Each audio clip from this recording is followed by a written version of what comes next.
मिश्रा जी, मिश्रा जी, ओ मिश्रा जी, के हाजी आई है ना महाराज। ए जी हम रुआ नहीं चिन्हत। ए केहू हमरा के भेजला सर ओरा घरे कहनी है कि गाड़ी ओड़ी बेचे लड़ला का। अच्छा अच्छा हाँ गाड़ी बेचे के बा। हाँ तो हम गाड़ी किनवावे नहीं बेचवावे नहीं। ठीक बा तो देख लिए हाथे गाड़ी लागल बा दोनों। अच्छा ये गाड़ी बेचे के बा। हाँ कय मॉडल लियो? देखिए है 20 मॉडल लिया।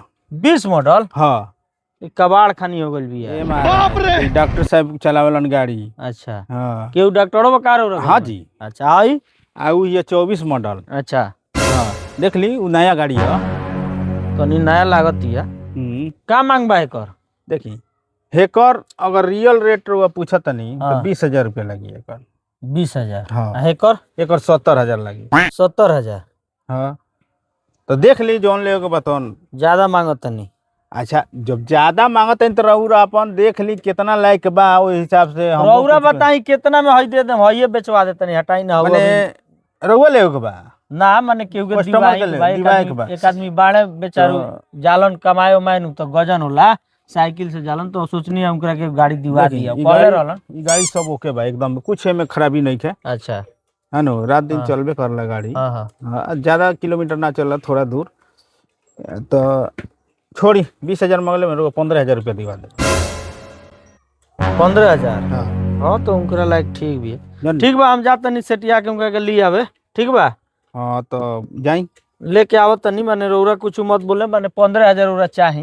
हाँ ठीक बा। 15,000 रुपया चाहिए हम बतिया लेम हम अपना से, रउरा कुछ मत बोले बीच में हम। ठीक बा ठीक बा जाई ना। हाँ बोला के हम लेके आवत तनी। कागज वगज सब ओके बा नु? ए महाराज सब टू टच पे एकदम।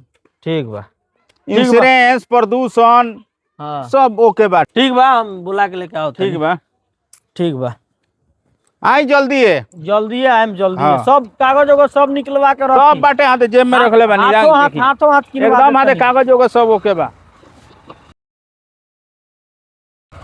जन्नी गाड़ी रउरा लायक बहुत बढ़िया बिया। ठीक बा चली बात करा देतनी हम। देखिए ये दे बैठल बने। मिश्रा जी प्रणाम। हाँ जी प्रणाम प्रणाम। आ गई नहीं है के तो गड़िया लेवे के बा। अच्छा तो देखा दी गड़िया। देख ली ये गाड़ी बिया। बढ़िया पुरान लागती है तनी। दाम कितना बा एकर? पुरान बिया। हाँ ठीक बा पुरान भी है तो पुराने खाली दाम अरे तो लगे। रउरा खाली नु चढ़े के बा। हाँ। कहीं एने ओने जाए के बा साटा पर। तो रउरा खाती तो बहुत बढ़िया बिया। ठीक बा अकेले नु चढ़े के बा। दाम बताई ना। दाम कम हो गइल बा सब यहाँ से। हो गइल बा तो दामवा हाँ क्या है का जी का कहत नहीं कहीं यहाँ से। ए जी कुछ सब नहीं। यहाँ से बताइए देले बानी। ठीक बा रउआ देख ली। ठीक बा। जानी। आई है देखी कहे के मतलब बा नु कि गाड़ी के दाम कम हो गइल बा। ठीक बा गाड़ी के मांगत लहुन 22,000 रुपया। करत धरत 18,000 पर बात कइले बानी। ठीक बा वही में कुछ कम दे के ले लिया। तो कम बेस कितना दिया दे आओ? माने 1,000 रुपया कम दिया जी और का। 1,000 हाँ बात करी। बात करी। ठीक बा बात करी।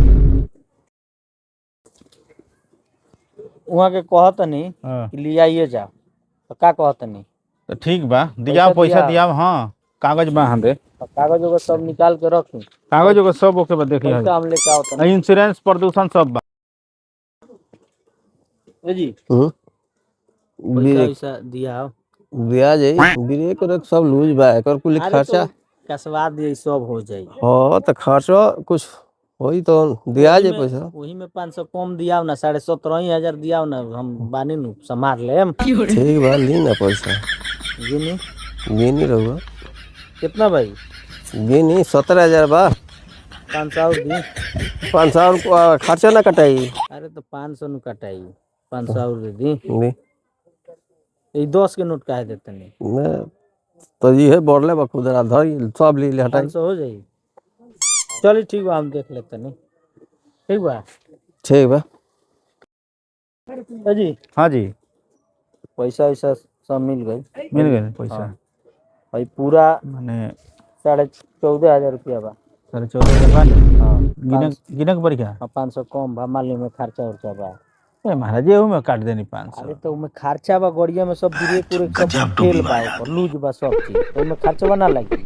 अच्छा चली हमरा बुझा तो वो अगले बगल के आदमी हो हाँ नजदीकिए के बारन हाँ चलिए ठीक बा कोनो बात अरे नहीं तो कुछ हमरो दिया आओ तो हम बेचवाओ किनवाओ तनी मेहनत करते नहीं हमरो मिले के चाही कि ना अच्छा हैली बस 200 से हैली ना हम बताओ तनी हैली पकड़ी ना 200 है कितना भाई 400 भाई हैली 500 कम से कम अब 1000 ए महाराज देखो तो खुदे 500 होने से कम करा दे 500 हम रुपए के दीजिए देनी हो गए 1000 दे हाय देखें गाड़ी कागज हो गई भाई गाड़ी के कागज ले ली जानी हैली हां इंश्योरेंसो बा गाड़ी के स्मार्ट कार्ड कहां बा स्मार्ट कार्ड कल हम दे देम रुपए के अच्छा हम ने होने से हाँ, तो दे देम हम कल ठीक बा हां तब नाश्ता पानी कर ली लोग ना ना अब चलते हैं सर गाड़ी ले हम कहनी कि नाश्ता वास्ता कर लेती लोग गाड़ी हम ले जाते हम चलते नहीं अभी ले जाइए चाबी ले ली बढ़िया के हां गाड़िया के चाबी दे दी तोरा से कुछ मत कहें ए जी हमरा क्या कहेगा भाई हमरा लोग से बात बा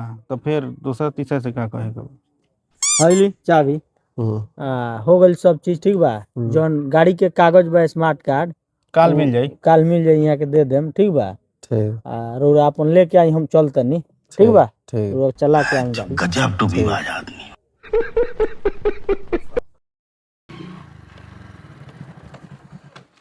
राज मिश्रा जी हाँ जी गाड़ी बेचो तनी का गाड़ी बेचत नहीं कि बेचा गए कितना में बेचनी है ए 14,500 में बेचा गई ए महाराज तो कहला हम 16,500 दे देती हम 17,500 रुपया दनी हो ई का बोल 17,500 हां ए महाराज 14,500 रुपया मिलल बा हमरा 17,500 रुपया देनी हो ए जी दलाल ले गल का